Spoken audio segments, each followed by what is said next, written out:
মৌলা, তোমার রহমতের সামনে আমার গুনার তো কোনো অস্তিত্ব নাই মৌলা। আমার গুনাহ না হয় পাহাড় পরিমাণ হবে, বেশি থেকে বেশি আসমান পরিমাণ হবে, না হয় পুরা পৃথিবী পরিমাণ হবে।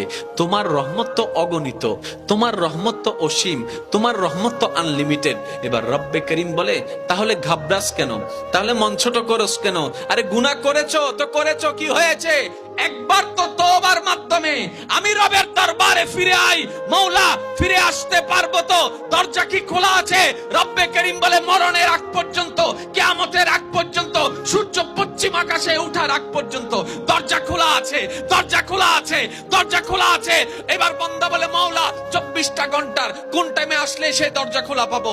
রব্বে করিম বলে, আরে ব্যাংকের দরজা খোলা থাকে নির্দিষ্ট সময়ে, অফিস আদালতের দরজা খোলা থাকে নির্দিষ্ট সময়ে, এমনকি ঘরের দরজাও খোলা থাকে নির্দিষ্ট সময়ে, এর বাইরে যাই না। কিন্তু তোর রবের দরবার এমন একটা দরবার, 24টা ঘন্টার যেই কোনো মুহূর্তে তুই আসবি, তোর রবের দরবার তোর জন্য খোলা থাকবে। সুবহানাল্লাহ।